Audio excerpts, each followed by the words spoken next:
রাজধানী ঢাকার চারপাশে নদীগুলোর দূষণ রোধে সমন্বিত কর্মপরিকল্পনা তৈরির নির্দেশ দিয়েছেন প্রধানমন্ত্রী তারেক রহমান। পাশাপাশি শিল্প কারখানায় বর্জ্য শোধনাগার ব্যবহারে পরিবেশ আইন কঠোরভাবে প্রয়োগে জোর দিয়েছেন তিনি। আলাদা বৈঠকে সরকার প্রধান নদী ও খালপাড়ের ক্ষয় রোধে বিন্যা ঘাসের কার্যকারিতা খতিয়ে দেখার নির্দেশ দেন। বুড়িগঙ্গার পাড়ে গড়ে ওঠা কোটি মানুষের শহর ঢাকা, সেই ঢাকাবাসীর প্রাণকেন্দ্র হওয়ার কথা ছিল রাজধানীর চারপাশে থাকা চার নদী। কিন্তু বছরের পর বছর দূষণ আর অব্যবস্থাপনায় নদী হারায় তার স্বাভাবিক প্রবাহ। হুমকির মুখে জীববৈচিত্র্য।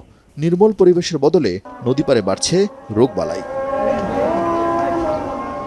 যা ভাবিয়ে তুলেছে বর্তমান সরকারকে। সচিবালয়ে সংশ্লিষ্ট দপ্তরের মন্ত্রী ও কর্মকর্তাদের নিয়ে বৈঠক করেন প্রধানমন্ত্রী তারেক রহমান। সিদ্ধান্ত হয় সমন্বিত পরিকল্পনার আলোকে প্রাণ ফেরানো হবে ঢাকার চার নদীতে। সবাইকে সমন্বিত করে একটা কর্মপরিকল্পনা গ্রহণ করা, যাতে অতি দ্রুত নদীকে রক্ষা করা যায়, পরিবেশকে বাঁচানো যায়। এই ব্যাপারে কি করা যায় সে ব্যাপারে তিনি নির্দেশ দিয়েছেন। আগামী 1 মাসের মধ্যে এই ব্যাপারে কার্যকর ভূমিকা গ্রহণ করতে হবে।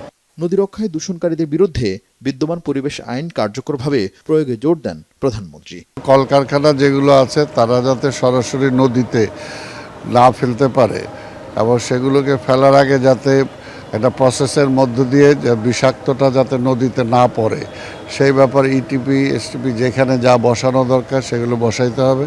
এছাড়া নদী ও খালপাড়ের ভাঙন রোধ, উপকূলীয় বাঁধ সংরক্ষণ, চরাঞ্চল ও সড়ক রেল লাইনের পাশে কংক্রিটের ব্লকের বদলে পরিবেশ বান্ধব ও টেকসই বিন্যা ঘাস ব্যবহার নিয়ে আলাদা বৈঠক করেন প্রধানমন্ত্রী।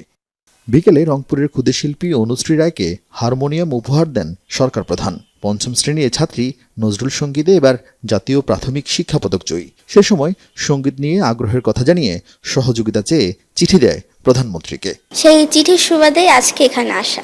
এটা তো সেই সময় কল্পনা করতে পারিনি যে উনি পড়বেন।